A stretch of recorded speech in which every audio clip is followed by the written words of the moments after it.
Welcome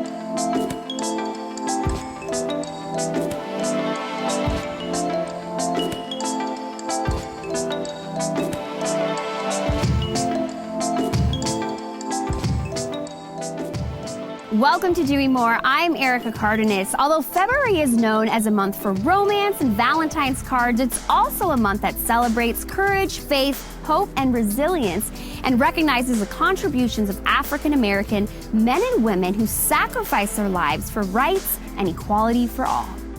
Black History Month began as Negro History Week, labeled in 1926 by historian Carter G. Woodson.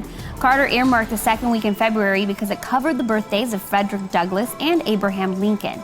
It's a month to commemorate and create awareness of the contributions made by African Americans. Each February, the South Chandler Self-Help Foundation celebrates the contributions of African Americans in Chandler, Arizona, from the first African American mayor to the rich history. And we're here at Mount Olive Missionary Baptist Church, where it all began. Sometime in the fire, sometime in the fire. We're now celebrating our 30th annual Black History Celebration, rooted in faith, anchored in hope. And that's really where we are, because everything that we've done, it's been a faith walk. I've lived in this city since I was 4 years old. My great-grandfather was the first African American to live here in Chandler. He came on his own. He was born from a slave mother and ended up here in Chandler. I've got his voter registration papers. August the 20th, my oldest daughter's birthday, 1920. People coming from Texas, Oklahoma, Louisiana, to work, coming from under that sharecropper thing. Billy Woods, who ended up being my father-in-law, I married one of his sons. He was going back to Texas and Oklahoma, bringing those families and men, in some cases, to Chandler, Arizona, to work in the cotton. Spirituality has always been a big part of the African American community. Praying together, there was about 10 of them. They would just kind of pray together and sing and whatever. And then they ended up building a little shack, pushed it on a wagon over here and set it up, and then built around, and it ended up being this. There were a lot of places that hired kids after school, but they weren't really hiring African American children. So Fran wrote a program, and we ran it right out of the church. There was a need to clean up some of the properties around here, and the city funded it through a community development block grant. Churches, no matter what color or what denomination, all came and supported us and helped us to clean up that neighborhood. We got grants, the city gave us grants from the CDBG funds. We had other grants too, and we cleaned up that neighborhood. The South Chandler Self-Help Program started about 30 years ago, and we've been working with them ever since with the events they put on around Black History Month. And those events have been held every year at our Chandler Center for the Arts. We want to make sure the African community understands that they are a vital part of our community. I want you to know that some of us were here. I want you to know that my grandfather was one of the first businessmen in this town. I want others to know we're worth something. Come and get to know us. The South Chandler Self-Help Foundation's mission is to foster community development and create and preserve affordable and diverse housing opportunities in Chandler through education, training, advocacy, and development. For more information on the foundation, head over to their website. We'll be right back after this. Doing More, a celebration of Black History Month.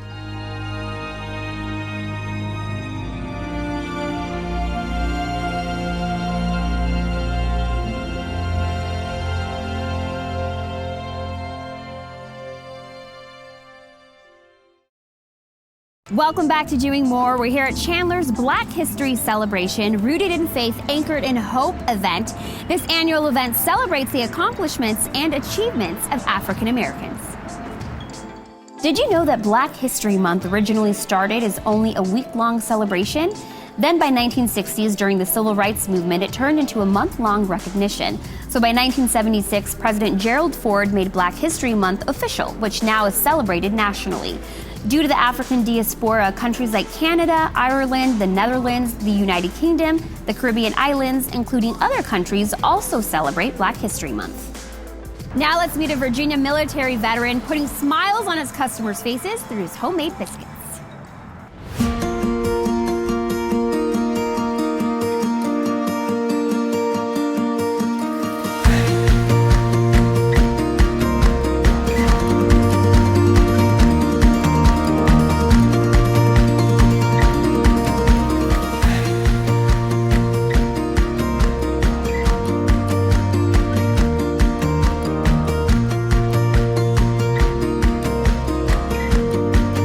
I joined the military back in 1986 when I graduated from high school. At first I didn't know what exactly I wanted to do, but I was always a tinkerer with my hands. I've always been a cooker. I've always cooked at home. Even growing up, I would be the one that stayed in the kitchen with grandma and watch her, drop biscuits and make cornbread and things like that. So I've always been a cooker. I've always loved to be out on the grill cooking. That was always in me. That was always in me. As a CB in Guantanamo Bay, Cuba, Gitmo, you were tasked to keep up the vehicles that were there. And a lot of times we didn't have the resources right away, so we had to engineer things. A lot of things we had to engineer. We had to make do with what we had. It's still rewarding. It gives you an opportunity to see places and people and things that you probably would never ever see. And as far as me working at Hardee's being a biscuit maker, I tell you what, come on down. Let me teach you how to make biscuits, because I guarantee you'll enjoy it. I do, every day. Every day. I love it. Tony has been here at Independence, the biscuit maker, for about 10 years now. He's done real good. He won the Biscuit Regional Challenge and he's won the National Challenge, so he's done a real good job with the biscuits here at Independence Boulevard. A lot of people think biscuits is very easy. Just, making biscuits at home is hard, and a lot of people don't realize that. But it takes a lot of time and it takes a lot of heart. That's the major thing. You gotta have a lot of heart to do biscuits, because you gotta have to want to do it. Attitude, because if you don't, you're not going to make it, because biscuits is really what we're all about. I do come here every morning and I get my biscuits, and he just makes a big difference. He's in the category by himself, and you can tell, and I can tell these are made by him, because they're just different.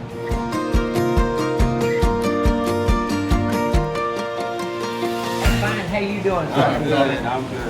Y'all enjoying your biscuits? Yes, sir. Yes, we are. As always. Born and raised on a farm down in North Carolina. My mom made biscuits daily, Monday through Sunday. And when I migrated off up here, I found these biscuits to be kind of like a duplicate of what my mom made, and they're awesome.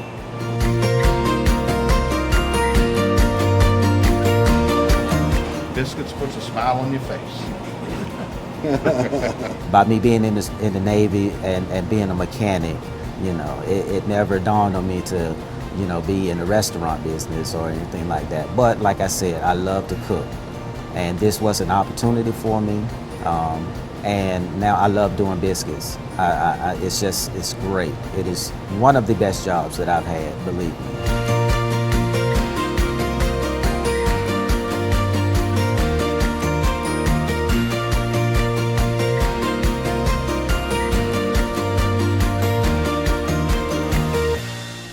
We also traveled to Phoenix, Arizona, where families celebrated the wonders of STEM through the Connect to STEM initiative. Take a look.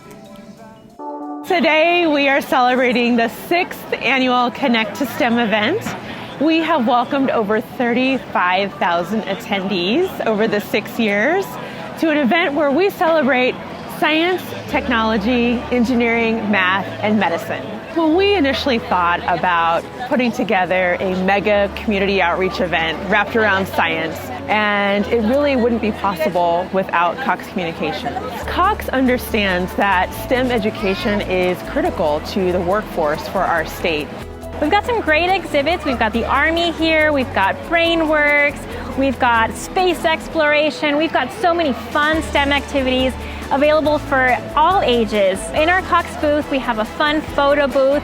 We also have our Cox Creative Studios team here showing students the technology that they need in order to be in front and behind the camera in order to produce content for shows. We also have some fun virtual reality experiences that students can also interact with. It takes a village to bring an event like today together. I want to say a thank you to our sponsors, specifically Cox Communication, to the hundreds of volunteers that took time out of their busy day to come down here and work with all of the kids, and then also to our teachers. It's the teachers that will really help shepherd the students into their future STEM careers. 3, 2, 1. STEM is absolutely necessary. STEM will create the jobs of tomorrow, the economy of tomorrow, the opportunities, the new cures, not only for cancer, cardiovascular disease, Alzheimer's, everything else. It's essential to our future. This is STEM too. As you can see, STEM is like a universe full of possibilities and endless imagination. I received recognition from Senator McSally's office, and it was really humbling to be recognized for that. It's really recognizing the efforts that hundreds or thousands of people have put in to really elevate science and technology for the community. And so it's humbling that they're seeing me as kind of a face for it, but really as recognition for the community for making it happen. We know that the opportunity today at Connected STEM can change the trajectory of a path for a child's life. And so that's what keeps us going. That's the passion that, the SciTech Festival, Cox Communications, and here at University of Arizona, we all have collectively, because we know that these little moments happen and we want to encourage them to happen, and we're very proud to be able to have this event for them. Everyone has come out today to ensure that our young people are engaged and inspired. The youth that attend the event today that get to explore so many STEM activities, they are our future innovators. They are the next generation of STEM leaders.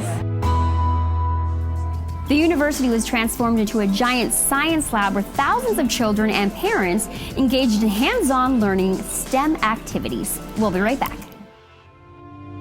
Doing More, a celebration of Black History Month.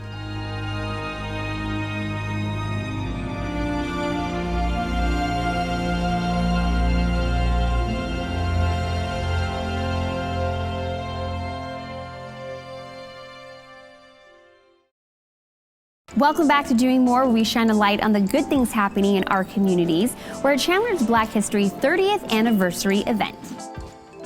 Now, did you know that Martin Luther King Jr. was an American Christian minister and activist who became the most visible spokesperson and leader in the civil rights movement? King is best known for advancing civil rights through nonviolence and civil disobedience, inspired by his Christian beliefs and the nonviolent activism of Mahatma Gandhi. We also visited the Black Chamber of Commerce, an organization that's helping to improve the economic development of entrepreneurs and the communities they serve.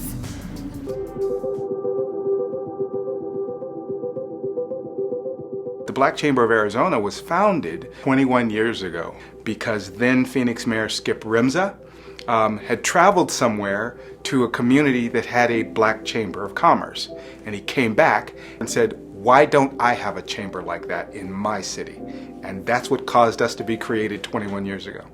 The mission of the Black Chamber of Commerce is to enhance and develop small businesses. Although we are predominantly focused on African American owned businesses, the fact is we really want to provide content and information and assistance that helps any business owner regardless of race, gender, or orientation. When we're all working together, we actually all get further in our pursuits. The Hispanic Chamber, Asian Chamber, Chinese Chamber, Native American Chamber, Gay and Lesbian Chamber, these are not business competitors in which we are struggling for market share. These are community organizations that are making sure that certain segments of the community are getting the attention that they need and the benefits that they need. The Chamber is focused on continuing education, and so Cox's core values, especially as it relates to education and it relates to building relationships, is right in line with the Black Chamber. Cox Communications has been a vital support of the Black Chamber of Commerce. They've always sacrificed time and allowed for us as employees to be part of these organizations and volunteer and sacrifice our time in order to better our community.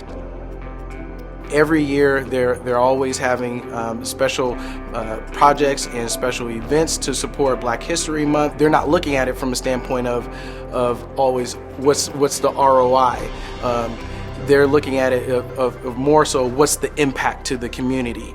And to me, that does a lot more for the ROI from a larger perspective, because this company not only services the community, but it serves the community.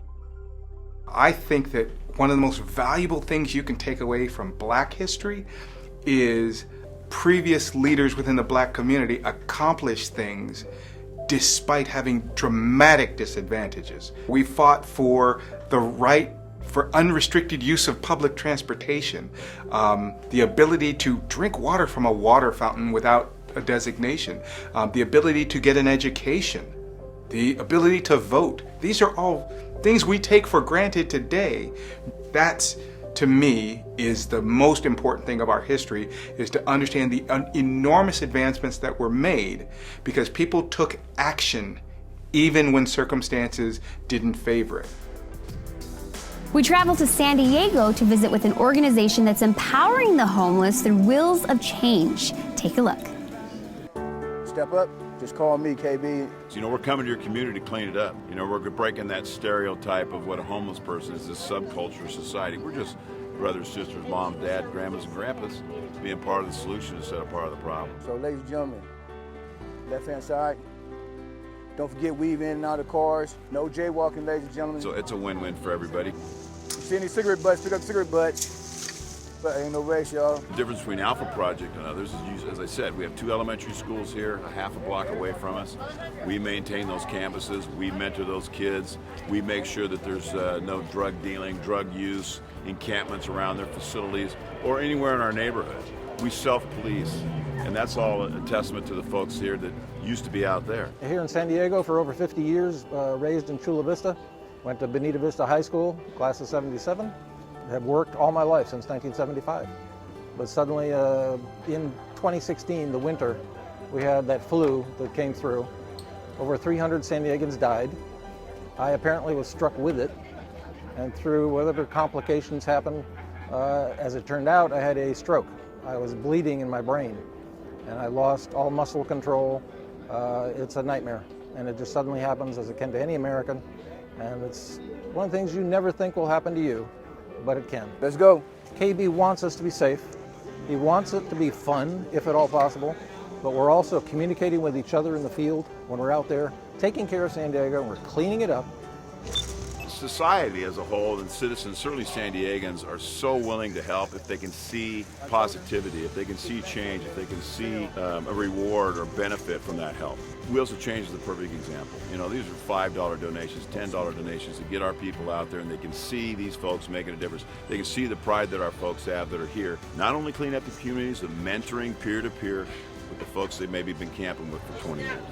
On behalf of Alpha Project, good job today. For the Go Do Lunch, good job. Appreciate it, ladies and gentlemen. When they come back in from work, it's phenomenal to see, homeowners came out and say, hey, we're so happy you're here. God bless you. Businesses coming out bringing waters. And to have these communities come and neighborhoods come and embrace you, say thank you for being here, that's a huge paradigm shift.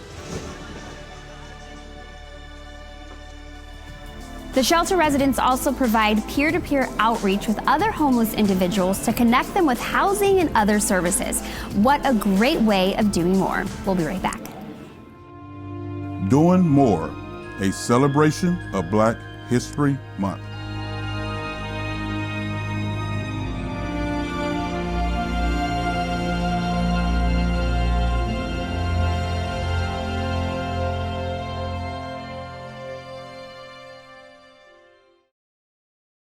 Welcome back to Doing More. I'm sitting here in front of Zeta Phi Beta sororities table who are actually celebrating their centennial year here at Chandler's Black History Celebration.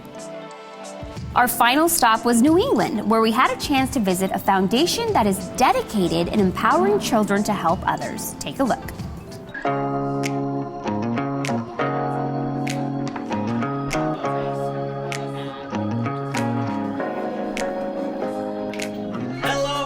Hello, my great guys.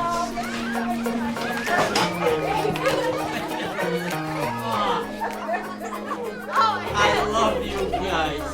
My name is Alan Sean Feinstein, and I'm the founder of the Feinstein Foundation. Feinstein Foundation was established to make youngsters feel they were special and make them do things to reach out to help other people. Feinstein Leadership Schools, I think there are 176 now, and they're schools that really pledge to make junior scholars, to encourage their youngsters to reach out and do good deeds for others. We supply them with journals for their youngsters to keep their good deeds in. Math was always my strong suit, and I enjoyed it, so I just wanted to help fellow students. And I did that for a few years in high school. So one of the high school guidance counselors came to me about the Louis Feinstein Memorial Scholarship, and it was for people who were doing some kind of public service, which I was doing the tutoring, and people who were going into the public service field. So I was going to be an educator, and I always tell my students that when Mr. Feinstein comes to visit, that it's because of him that I am able to do what I can do. This is our treasure, the children that we are going to leave behind us. And I am been privileged to play such a role in their young lives. See you later, alligator! Every time you do something that makes somebody smile, you make the world a better place, and that makes you a very special person. I'm here with Gwen with Zeta Phi Beta Sorority Incorporated. And we want to thank the Chandler, Arizona community for having us to an event filled with faith, hope, and resilience. Black history belongs to all of us. The impact African Americans have made in the U.S. has made a global impact. The year 2020 marks the 150th anniversary of the ratification of the 15th Amendment, which gave Black men the right to vote. So much sacrifice means we must value the vote. In honor of a great leader, let us all hold our dreams up for the world to see and our hearts to embrace. I'm Erica Cardenas. And we'll see you next time.